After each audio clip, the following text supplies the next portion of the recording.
الحمد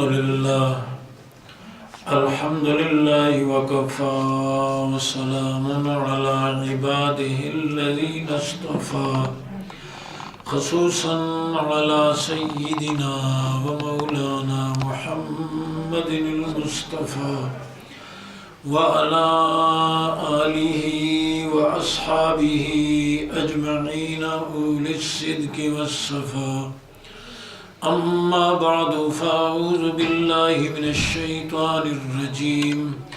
بسم الله الرحمن الرحيم. ويؤثرون على أنفسهم ولو كان بهم خصاصة. وقال النبي صلى الله عليه وسلم الدين النصيحة أو كما قال عليه الصلاة والسلام. اللهم صل على محمد وعلى آل محمد كما صليت على إبراهيم وعلى آل إبراهيم إنك حميد مجيد. اللهم بارك على محمد وعلى آل محمد كما باركت على إبراهيم وعلى آل إبراهيم إنك حميد مجيد. گرامی قدر سامعین، میرے واجب الاحترام بزرگوں، بھائیوں، عزیزوں، دین اسلام مکمل ضابطۂ حیات اور دستوری زندگی ہے، اور یہ اپنے ماننے والوں کی انگلی پکڑ کے یوں رہنمائی کرتا ہے جیسے چھوٹے بچے کی رہنمائی کی جاتی ہے. دین اسلام میں جہاں ایک طرف بندوں کا اللہ کی ذات کے ساتھ تعلق کیسا ہونا چاہیے، اس کی توحید، اس کی وحدانیت، اس کی عظمت، اس کے احکامات کی پابندی، اس کی بندگی کی تعلیم دی گئی ہے، وہیں پر ایک انسان کا، ایک مسلمان کا دوسرے مسلمان کے ساتھ کیسا تعلق ہونا چاہیے، اس کو بھی اسی اہمیت کے ساتھ بیان کیا گیا ہے. گویا حقوق اللہ کے ساتھ حقوق العباد اور ایک مسلمان کی دوسرے مسلمان کے ساتھ برتاؤ، سلوک، اس کے حسن اخلاق، اس کی بھی اسی انداز میں تعلیم دی گئی ہے جس انداز میں عبادات کی تعلیم دی گئی ہے. اور رحمت دو عالم صلی اللہ علیہ وسلم نے اپنی مبارک اپنی عملی زندگی میں جہاں اللہ کی بندگی سکھائی، اس انداز میں کہ آپ صلی اللہ علیہ وسلم رات کو اللہ کے سامنے کھڑے ہوتے ہیں اور اتنا طویل قیام کی پنڈلیاں ورم کھا جاتی ہیں، اور آپ صلی اللہ علیہ وسلم سے حضرات صحابہ کرام نے پوچھا، حضور آپ تو معصوم ہیں، آپ کے گناہ ہی کوئی نہیں، اور اگر ہوتے بالفرض تو اللہ نے معافی کا پیشگی اعلان فرما دیا ہے، لِيَغْفِرَ لَكَ اللَّهُ مَا تَقَدَّمَ مِنْ ذَنْبِكَ وَمَا تَأَخَّرَ. پھر آپ اتنا لمبا قیام کیوں فرماتے ہیں؟ آپ صلی اللہ علیہ وسلم نے فرمایا، افلا اکون عبدا شکورا، میرے جان نثارو اس رب کا شکر میں کیوں نہ ادا کروں جس نے عبداللہ کے یتیم کو اٹھا کر نبیوں کا امام بنا دیا. تو آپ صلی اللہ علیہ وسلم نے ایک طرف یہ بندگی سکھائی، اور آپ صلی اللہ علیہ وسلم نے اپنے ماننے والوں کو، حضرات صحابہ کرام کو یہ بندگی سکھائی. تو دوسری طرف آپ صلی اللہ علیہ وسلم نے اپنے عمل سے انسانی خیرخواہی اور دوسرے انسانوں کے ساتھ اچھا سلوک، اچھا برتاؤ آپ صلی اللہ علیہ وسلم نے سکھایا. بلکہ آپ نے فرمایا الدین النصیحہ، دین خیرخواہی کا نام ہے، دین خیرخواہی کا نام ہے. یا دوسرے لفظوں میں اس کا ترجمہ یہ ہو سکتا ہے کہ خیرخواہی دین ہے، دین خیرخواہی کا نام ہے، یا دوسرا ترجمہ ہو سکتا ہے کہ خیرخواہی ہی دین ہے. آپ صلی اللہ علیہ وسلم نے اپنے عمل سے یہ دوسرے انسانیت کی خیرخواہی اور خلق خدا کی خدمت سکھائی. آپ غور فرمائیں، غار حرا کی خلوتوں میں، بخاری کی ابتدائی روایات میں آپ صلی اللہ علیہ وسلم پر پہلی وحی نازل ہوئی، اور آپ صلی اللہ علیہ وسلم وحی کے نزول کے بعد واپس تشریف لائے اس انداز میں کہ آپ صلی اللہ علیہ وسلم کے بدن مبارک پر وہی کہ اس ثقل اور بوجھ کی وجہ سے بدن پہ کپ کپی تاری تھی. آپ صلی اللہ علیہ وسلم نے حضرت خدیجہ رضی اللہ تعالیٰ عنہ سے فرمایا لقد خشیت علی نفسی، مجھے اپنی جان کا خوف ہو رہا ہے، یہ ذمہ داری کیسے پوری ہوگی؟ اللہ کی مخلوق کو اللہ کے سامنے جھکانا، زمین شرک سے اور نافرمانی سے بھری ہوئی ہے، یہ کایا پلٹ دینا، یہ ذمہ داری یہ کیسے پوری ہوگی؟ آپ صلی اللہ علیہ وسلم نے فرمایا مجھے اس کا ڈر اور اس کا خوف ہو رہا ہے. حضرت خدیجہ رضی اللہ تعالیٰ عنہ نے تسلی دی، کلا واللہ لا یخزیک اللہ ابدا، ہرگز نہیں، اللہ کی قسم اللہ آپ کو بے یار و مددگار نہیں چھوڑے گا. آپ غور فرمائیں حضرت خدیجہ رضی اللہ تعالیٰ کا مقام کہ نبوت ساری امت کو تسلی دیتی ہے، اور حضرت خدیجہ رضی اللہ تعالیٰ نے نبوت کو تسلی دے رہی ہیں. اور انہوں نے کیا الہامی جملے ارشاد فرمائے، کلا واللہ لا یخزیک اللہ ابدا، ہرگز نہیں، اللہ آپ کو بے یار و مددگار نہیں چھوڑے گا. کیوں؟ وجوہات آگے بتائیں. انک لتصل الرحم وتحمل الکلب وتکسب المعدوم وتقری الضیف وتعین علی نوائب الحق. فرمایا اللہ کی قسم اللہ آپ کو بے یار و مددگار نہیں چھوڑے گا. کیوں؟ اس لیے کہ آپ صلہ رحمی کرتے ہیں، رشتہ داری کے حقوق آپ جوڑتے ہیں. بلکہ آپ صلی اللہ علیہ وسلم نے ارشاد فرمایا، ایک طویل حدیث ہے جس کا کچھ حصہ میں عرض کر رہا ہوں. فرمایا میرے رب نے مجھے حکم دیا ہے میں اس سے تعلق جوڑوں جو مجھ سے تعلق توڑے، میں اس سے تعلق جوڑوں جو مجھ سے تعلق ہے. بڑا مشکل، مسکراہٹوں کے بدلے مسکراہٹیں آسان ہوتی ہیں. ہاں خالہ جان نے ہمارے یہاں سیویاں بھیج دی، ہم نے ان کے یہاں بریانی بھیج دی، یہ تو آسان ہے. مسکراہٹوں کے بدلے مسکراہٹیں آسان، لیکن یہ تو مشکل نہیں ہے، یہ تو تبادلۃ الاشیاء بالاشیاء ہے، بارٹر سسٹم ہے. کسی نے ہمیں کچھ دیا، ہم نے بھی اس کو کچھ دے دیا، یہ تو عدلہ بدلہ ہے. آپ صلی اللہ علیہ وسلم نے فرمایا مجھے میرے رب نے حکم دیا ہے میں اس سے تعلق جوڑوں جو مجھ سے تعلق توڑے، میں اس کو دوں جو مجھ سے روکے، میں اسے معاف کر دوں جو مجھ پر ظلم کرے. تو آپ صلی اللہ علیہ وسلم نے رشتہ داری کے حقوق جوڑنے کو حکم فرمایا. بلکہ رشتہ داری کے صلہ رحمی یہ ہے، صلہ رحمی ہے اس کا خلاصہ یہ ہے کہ رشتہ داروں کی، عزیز و اقارب کی بدسلوکی پر بھی ان کے ساتھ اچھا سلوک کرنا، یہ ہے صلہ رحمی. آپ صلی اللہ علیہ وسلم کو حضرات صحابہ کرام نے حضور قریب ایک کافر قبیلہ ہے، مسلمان نہیں، ان پر حملہ کرنا چاہیے. آپ صلی اللہ علیہ وسلم نے فرمایا مجھے میرے رب نے ان پر حملہ کرنے سے منع کیا ہے، اس لیے کہ یہ قبیلہ رشتہ داری کے تعلقات کو جوڑتے ہیں، صلہ رحمی کرتے ہیں. مسلمان نہ ہونے کے باوجود اللہ نے ان پر حملہ کرنے سے روک دیا اپنے نبی کو، اس لیے کہ وہ صلہ رحمی کرتے ہیں. تو حضرت خدیجہ رضی اللہ تعالیٰ عنہ نے آپ صلی اللہ علیہ وسلم سے فرمایا اللہ آپ کی ضرور مدد کرے گا، اللہ کبھی آپ کو بے یار و مددگار نہیں چھوڑے گا. کیوں؟ حضرت خدیجہ نے آپ کی عبادات کو ذکر نہیں فرمایا کہ آپ مہینہ مہینہ غار حرا میں عبادت فرماتے ہیں، آپ 30 دن کا وہاں اعتکاف فرماتے ہیں، آپ کثرت سے اللہ کو یاد کرتے ہیں. اس لیے کہ عبادات بہت ضروری ہیں، فرائض کا ادا کرنا ضروری ہے، عبادات کی وجہ سے اللہ کی رحمتیں نازل ہوتی ہیں، لیکن وہ بندے نے کرنا ہے، اس کی ذمہ داری ہے. میری عبادت کی وجہ سے میرے پڑوسی کو کوئی فائدہ نہیں ہوگا، میری رات بھر کی عبادت کی وجہ سے میری کمیونٹی کو کوئی فائدہ نہیں ہوگا. میں اللہ کا ذکر کروں مجھے فائدہ ہوگا، اللہ کا تعلق نصیب ہوگا، رحمتیں ملیں گی، لیکن مخلوق کو اس سے کوئی فائدہ نہیں ہے. وہ انسان کی انفرادی اور ذاتی زندگی ہے، جو کرنا ہے اس نے بندگی کے لیے پیدا ہوا ہے. لیکن حضرت خدیجہ رضی اللہ تعالیٰ عنہ نے جو آپ کی صفات ذکر فرمائی، یہ نہیں فرمایا کہ آپ عبادت کرتے ہیں رات بھر، آپ غار حرا میں تشریف لے جاتے ہیں، آپ ایک مہینہ اعتکاف فرماتے ہیں، بلکہ فرمایا اللہ آپ کو بے یار و مددگار نہیں چھوڑے گا، اس لیے کہ آپ رشتہ داری کے تعلقات کو جوڑتے ہیں. وتحمل الکل، جو بوجھ نہیں اٹھا سکتے آپ ان کا بوجھ اٹھاتے ہیں. وتکسب المعدوم، جو کما نہیں سکتے آپ ان کو کمائی کے مواقع فراہم کرتے ہیں یا کما کر دیتے ہیں. وتقری الضیف، آپ مہمانوں کی مہمان نوازی کرتے ہیں، وتعین علی نوائب الحق، جو آفت زدہ ہوتے ہیں ان کی آپ مدد کرتے ہیں، اور جن کے اندر یہ صفات ہوتی ہیں اللہ ان کو بے یار و مددگار نہیں چھوڑتا۔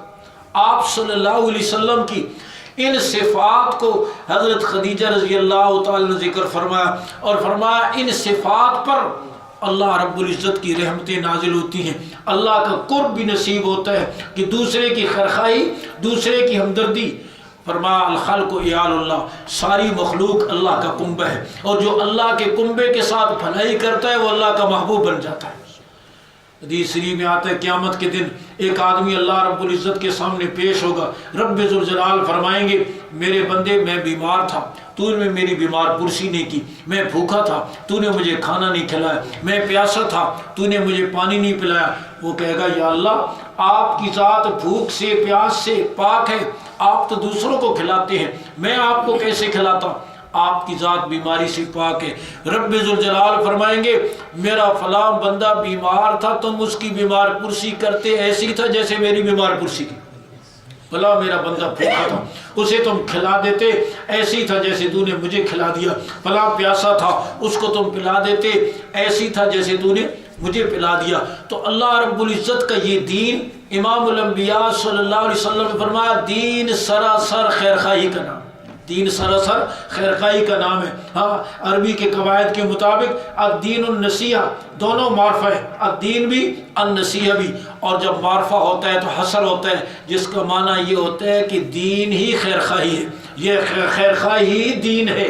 تو میں عرض کر رہا ہوں آپ صلی اللہ علیہ وسلم نے یہ جذبہ حضرات صحابہ کرام میں منتقل فرمایا کہ آپ غور فرمائیں کہ فاروق اعظم رضی اللہ تعالیٰ کو پتہ چلا کہ مدینہ منورہ کے مضافات میں کوئی اپاہج عورت رہتی ہے، اس کو خدمت کی ضرورت ہے، تشریف لے گئے کہ اس کے گھر کا میں کوئی کام کر دوں، کوئی جھاڑو دے آؤں، کوئی پانی بھراؤں۔ جا کے دیکھا سارا کام کیا ہوا، پوچھا ماں یہ کام کون کر جاتا ہے؟ کہا بیٹا ایک آدمی آتا ہے کر کے چلا جاتا ہے، بتاتا نہیں ہے۔ اگلے دن پھر گئے، سارا کام کیا ہوا، پوچھا اماں یہ کون کر جاتا ہے؟ کہا بیٹا ایک آدمی آتا ہے کر کے چلا جاتا ہے، نام نہیں بتاتا۔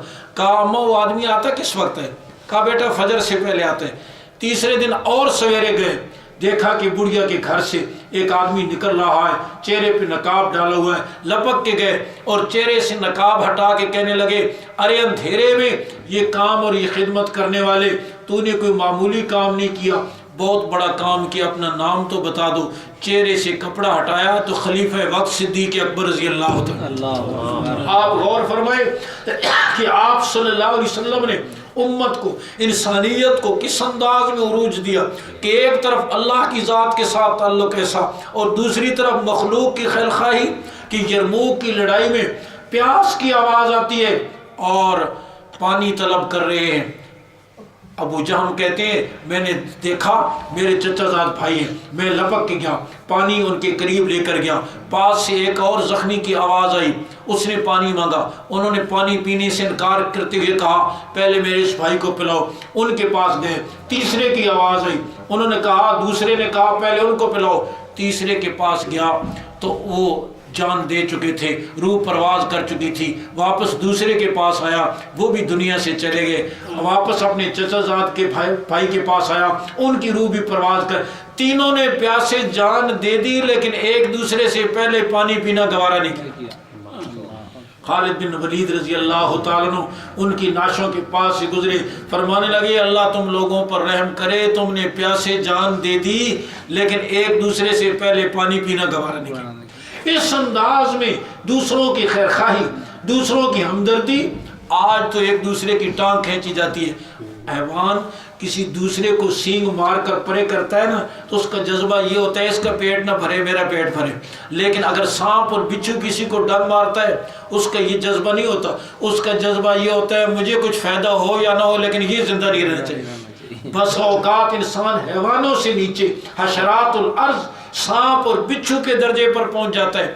ایک جگہ پہ میں نے بڑا اچھا ایک شعر لکھا ہوا دیکھا اور آج کل کے حالات پر بالکل صادق آتا ہے، لکھا ہوا تھا سپیروں نے سانپوں کو، سپیرے یہ سانپ وغیرہ رکھتے ہیں، سپیروں نے سانپوں کو بند کر دیا یہ کہہ کر کہ آدمی کو ڈسنے کے لیے آدمی کافی۔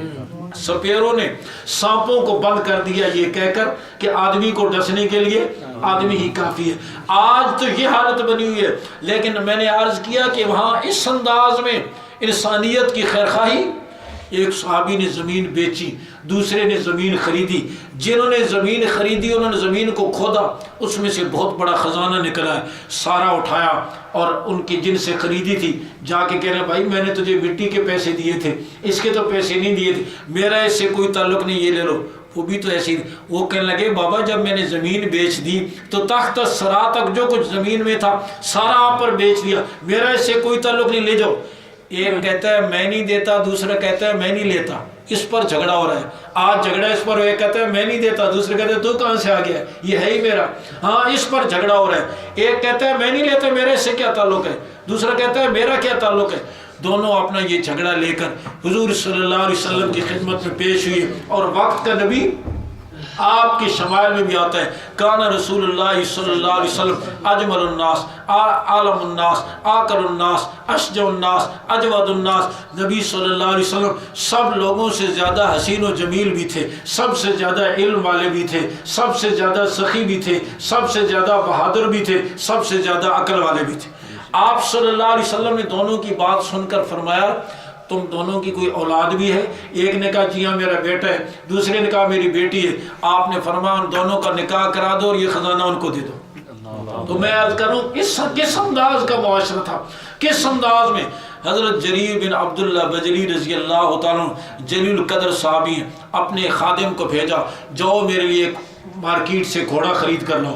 وہ گئے، گھوڑا خریدا، مالک کو بھی ساتھ لے آئے، گھوڑا بھی لے آئے، اور آ کے کہنے حضور یہ میں نے 300 درہم میں خریدا ہے اور یہ مالک بھی ہے۔ حضرت جریر دیکھ کر گھوڑا کہنے لگے، مالک سے کہنے لگے یہ گھوڑا تیری زیادہ قیمت کا ہے، شاید تو نے کسی مجبوری کی وجہ سے کم قیمت پہ دینے پہ رضامندی ظاہر کی ہے، میں تجھے 400 دوں گا۔ اس نے کہا جی ٹھیک ہے میں تو 300 پر بھی راضی ہوں۔ پھر کہنے لگے اس سے بھی زیادہ قیمت کا ہے، 500 دوں گا۔ کہنے لگے اس سے بھی زیادہ قیمت کا ہے، 600 دوں گا۔ کرتے کرتے 900 درہم پر جا کر رکے اور 900 درہم دے کر اس کو روانہ کیا۔ وہ تو چلا گیا۔ خادم کہنے لگا حضور کبھی خریدنے والے نے بھی قیمت زیادہ کی ہے؟ آپ وہ تو 300 درہم پر راضی ہو گیا تھا اور آپ نے اس کو 900 درہم دے کر روانہ کیا ہے۔ حضرت جریر فرمان لگے اس کا گھوڑا اتنی قیمت کا تھا، شاید کسی مجبوری کی وجہ سے وہ کم قیمت پہ راضی ہو گیا، اور میں نے رحمت دو عالم صلی اللہ علیہ وسلم کے دست مبارک پر بیعت کی ہے کہ میں ہر مسلمان کی خیرخواہی کروں گا۔ اور اس کی خیرخواہی یہ تھی کہ اس کے مال کی پوری قیمت دے دی جاتی۔ آپ اندازہ کریں آج کوئی اس کا تصور کیا جا سکتا ہے کہ میرے جیسا مولوی بھی کوئی بہت بڑا تہجد گزار، کوئی حاجی نیکوکار تبلیغ میں جانے والا، ہاں اور تو اور اگر کوئی قربانی کا جانوری خریدنے کے لیے جائے نا، ہاں اور کسی کی مجبوری سے سستا مل جائے چھلانگے لگاتا ہوا واپس آئے گا، ہاں کہ ملتا ہی نہیں تھا جی یہ تو مجبور تھا دے کر چلا گیا، اور یہ نہیں سوچا کہ میں نے اس کی مجبوری سے روزمرہ زندگی میں کتنے معاملات ایسے ہوتے ہیں، کوئی آدمی پھنسا ہوا ہوتا ہے، مجبور ہوتا ہے، ہم یہ نہیں سمجھتے کہ یہ مجبور ہے اور اس کی مجبوری سے فائدہ آپ صلی اللہ علیہ وسلم نے حضرات صحابہ کرام کو یہ تربیت دی کہ انسانیت کی خیرخواہی اللہ کو بہت محبوب ہے۔ آپ صلی اللہ علیہ وسلم نے امت میں یہ جذبہ پیدا فرمایا۔ چنانچہ غور فرمائیں کہ حضرت عثمان رضی اللہ تعالیٰ طویل حدیث ہے کنز العمال کی، آپ صلی اللہ علیہ وسلم نے ایک مجلس میں نبوت کے سراج منیر اپنے جانثاروں کے جھرمٹ میں فرمان لگے حبب الیہ من دنیاکم ثلاث، مجھے تمہاری دنیا سے 3 چیزیں محبوب بنا دی گئیں، اللہ کی طرف سے محبوب بنا دی گئیں۔ ایک تو جعلت قرۃ عینی فی الصلاۃ، میری آنکھوں کی ٹھنڈک نماز میں۔ دوسری آپ صلی اللہ علیہ وسلم نے فرمایا 3 خوشبو مجھے پسند ہے۔ تیسری فرمایا المرأۃ الصالحہ، نیک بیوی جو رب کے حق میں بھی کوتاہی نہ کرے، شوہر کے حق میں بھی خیانت نہ کرے، یہ 3 چیزیں اللہ کی طرف سے میرے لیے محبوب بنا دی۔ فقام ابو بکر صدیق اکبر رضی اللہ تعالیٰ کھڑے ہوئے اور عرض کرنے لگے حضور مجھے بھی اس دنیا میں 3 چیزیں پسند ہیں، اور صدیق پر تو نبوت کی پوری چھاپ اور پورا عکس موجود ہوتا ہے۔ میں عرض کر رہا ہوں حضرت خدیجہ رضی اللہ تعالیٰ عنہ نے حضور صلی اللہ علیہ وسلم کی صفات میں فرمایا اللہ آپ کو بے یار و مددگار نہیں چھوڑے گا. کیوں؟ انک لتصل الرحم، اس لیے کہ آپ صلہ رحمی کرتے ہیں. لیکن جب صدیق اکبر رضی اللہ تعالیٰ عنہ حضور صلی اللہ علیہ وسلم سے اجازت لے کر حبشہ کی طرف ہجرت کرنے کے لیے نکلے تو راستے میں مشرکین مکہ میں سے ایک شخص نکلا، کہنے لگا آپ کدھر جا رہے ہیں؟ انہوں نے کہا میں ہجرت کر رہے ہیں. کہنے لگے آپ جیسے شخص کو مکہ مکرمہ نہیں چھوڑنا چاہیے، انک لتصل الرحم، اس لیے کہ آپ صلہ رحمی کرتے ہیں. اور صدیق پر نبوت کی پوری چھاپ اور پورا عکس موجود ہوتا ہے. حضرت مجدد الافسانی رحمۃ اللہ نے مثال دی، ایک آدمی آئینے کے سامنے کھڑا ہے، اس کا عکس آئینے میں پڑ رہا ہے، جو سامنے کھڑا ہے یہ نبی ہے، اندر جو عکس پڑ رہا ہے یہ صدیق ہے. صدیق پر نبوت کی پوری چھاپ اور پورا عکس موجود ہوتا ہے. تو صدیق اکبر عرض حضور مجھے بھی 3 چیزیں پسند ہیں. ایک تو یہ النظر الی وجہک، آپ کا چہرہ انور ہو اور ابوبکر کی آنکھیں ہو، میں دیکھتے چلے جاؤں، یہ بات مجھے بڑی پسند ہے. دوسری بات یہ کہ آپ کے حکم کے اشارے پر میں اپنا مال قربان کر دوں، یہ بات مجھے بڑی پسند ہے.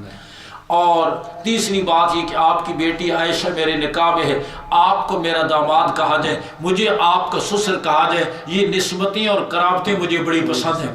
حضرت صدیق اکبر رضی اللہ تعالیٰ اپنی پسند ذکر کی، جو بات میں عرض کرنا چاہ رہا تھا. فقام عمر رضی اللہ تعالیٰ کھڑے ہوئے عرض کرنے لگے حضور مجھے بھی اس دنیا میں 3 چیزیں پسند ہیں. الامر بالمعروف، نیکی کا حکم کرنا بڑا پسند ہے. ونہی عن المنکر، برائی سے روک دینا، یہ بات مجھے بڑی پسند ہے. اور تیسری بات پرانا کپڑا مجھے بڑا پسند ہے.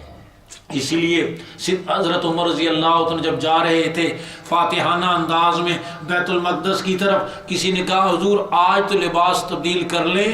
فرمانے لگے نحن قوم اعزنا اللہ بالاسلام، ہم وہ قوم ہیں جنہیں اللہ نے لباس سے نہیں اسلام سے عزت عطا فرمائی. لباس سے نہیں اسلام سے عزت عطا فرمائی ہے. اگر ہم اس اسلام پر قائم رہیں گے، عزت کی معراج پر رہیں گے. اور اگر اگلی بات بھی فرمائی، اگر اسلام کو چھوڑ کر کسی اور چیز سے عزت حاصل کرنے کی کوشش کریں گے تو ذلیل تو ہو جائیں گے لیکن عزت کبھی نہیں ملے گی. تو حضرت عمر فرمانے حضور مجھے بھی 3.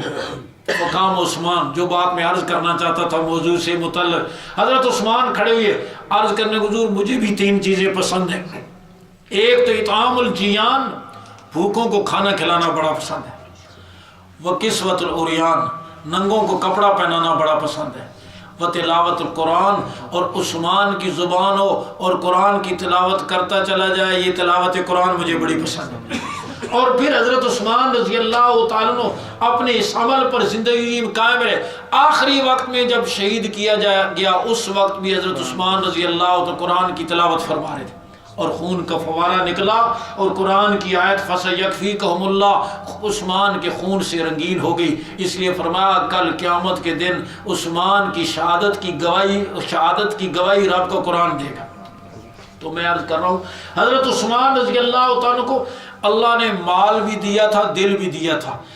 جس انتظار میں رہتے تھے کوئی موقع ملے اور میں اللہ کے حکم پہ اپنا مال خرچ کروں. مدینہ منورہ میں کات پڑا، غلہ ملتا نہیں تھا. حضرت عثمان رضی اللہ تعالی شام سے غلے کے 300 اونٹ منگوائے. مدینہ منورہ میں وہ غلہ پہنچا، تاجر دوڑتے ہوئے آئے، عثمان ہم آپ کو دگنا نفع دیں گے، ہم پر بیچ دو. عثمان فرمانے لگے مجھے اس سے زیادہ مل رہا ہے. کہنے لگے 4 گنا دیں گے. کہنے لگے مجھے اس سے زیادہ مل رہا ہے. کہنے لگے 10 گنا دیں گے. کہنے لگے مجھے اس سے زیادہ مل رہا ہے. کہنے لگے 50 گنا دیں گے. کہنے لگے اس سے زیادہ مل رہا ہے. مدینہ کے تاجر تڑپ کے کہنے لگے عثمان ہم تجھے اتنا نفع دے رہے ہیں، کون ہے جو تجھے اس سے بھی زیادہ دے رہا ہے؟ حضرت عثمان فرمان لگے لوگو وہ میرا رب ہے جو مجھے 700 گنا دے رہا ہے. تم گواہ رہو یہ غلہ میں نے مدینہ کے غریبوں میں تقسیم کر دیا. سارے اونٹ بٹھائے اور سارا غلہ لوگوں میں تقسیم کر دیا. اس انداز میں آپ صلی اللہ علیہ وسلم نے امت کی خیرخواہی حضرات صحابہ کرام کو سکھائی. مسجد نبوی میں اجنبی مہمان آیا، آپ صلی اللہ علیہ وسلم نے فرمایا کون ہے جو اسے گھر لے کر گر جائے؟ صحابی دوڑ کے گئے، اپنی اہلیہ سے پوچھا حضور مہمان بھیجنا چاہتے ہیں، گھر میں کچھ ہے؟ اہلیہ کہنے لگی آپ کے لیے اور میرے لیے کچھ نہیں ہے، تھوڑا سا کھانا ہے جو بچوں کے لیے رکھا ہے. فرمانے لگے بچے روز کھاتی رہتے ہیں، آج انہیں ویسے ہی سلا دو. ہاں ہم جیسا ہوتا کہتے کہ ہمارے بچوں سے ان کو اچھا آ گیا مہمان، اب بچے بھوکے سوئے اور مہمان کو یہ کہاں سے انصاف ہے؟ فرمانے لگے بچے کھاتے رہتے، آج ان کو ویسی بہلا کے سلا دو اور میں مہمان کو لے آؤں گا، کھانا تو تھوڑا ہے، میں مغرب کے بعد بیٹھ جاؤں گا ساتھ، تم چراغ درست کرنے کے بہانے چراغ گل کر دینا، اندھیرا ہو جائے گا، میں ساتھ ویسے ہاتھ ہلاتا رہوں گا، اجنبی مہمان پیٹ بھر کر کھانا کھا لے، روشنی ہوگی تو وہ شرم محسوس کرے گا، مجھے بھی مجبور کرے گا، اور کھانا ہے نہیں، میں چاہتا ہوں وہ پیٹ بھر کر کھانا کھا لے، بچوں کو بھوکا سلایا، خود بھوکے سوئے، اجنبی مہمان نے پیٹ بھر کر کھانا کھلایا۔ یہ منظر کسی کیمرے کی آنکھ نے محفوظ نہیں کیا، لیکن اس علیم بذات الصدور نے رات کے اندھیرے میں گھر کی چار دیواری میں اس عمل کو دیکھا۔ آپ صلی اللہ علیہ وسلم کی خدمت میں صبح صحابی حاضر ہوئے، آپ نے فرمایا میرے جان نثار تیری رات کی مہمانی اللہ کو بڑی پسند ہے، اور قرآن مجید کی آیت نازل ہوئی یُسِرُونَ عَلَىٰ أَنفُسِهِمْ وَلَوْ كَانَ بِهِمْ خَصَاصَةٌ، میرے محبوب آپ کے جان نثار، آپ کے تربیت یافتہ ایثار کے اس مقام پر ہیں کہ خود بھوکے رہ کر دوسروں کو کھلانے والے۔ میں آج کر رہا ہوں آپ صلی اللہ علیہ وسلم نے امت کو یہ تعلیم دی، اور کبھی امت میں انسانیت کی یہ خیرخواہی تھی، اور اس کی وجہ سے اللہ کی رحمتیں نازل ہو رہی تھی، اس کی وجہ سے برکتیں تھی۔ امام ابو حنیفہ رحمہ اللہ کپڑے کے بہت بڑے تاجر تھے، ایک دن شام کو عصر کے وقت ہی دکان بند کر کے آ گئے۔ کسی نے کہا حضرت آج جلدی دکان کیوں بند کر دی؟ کہا بادل کا موسم ہے، اس وقت روشنی اور بجلیوں کا انتظام نہ ہوتا تھا، بادل کا موسم ہے اور ذرا اندھیرا ہے، آنے والے گاہک کو پتہ نہیں چلے گا کہ اس کپڑے کی صحیح کوالٹی کیا ہے، اندھیرے کی وجہ سے اس کو صحیح، آج تو روشنیاں زیادہ کرتے ہیں کہ کم کوالٹی والا بھی اچھی کوالٹی چمکتا ہوا نظر آئے۔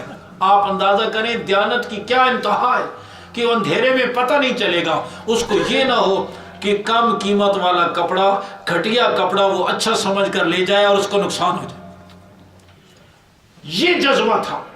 امام احمد بن حنبل رحمہ اللہ کے پاس ایک خاتون آئی، آ کے کہنے لگی امام احمد بن حنبل رحمہ اللہ سے ایک بات پوچھنا چاہتی ہوں، وہ یہ کہ میں سوت کاٹتی ہوں، دھاگا بناتی ہوں، اور کچھ میں جب وہ چراغ کی روشنی میں سوت کاٹتی ہوں اور کچھ چاند کی روشنی میں کاٹتی ہوں، تو آیا خریدنے والے کو یہ بتانا ضروری ہے کہ یہ چراغ کی روشنی میں نے بنایا اور یہ چاند کی روشنی میں؟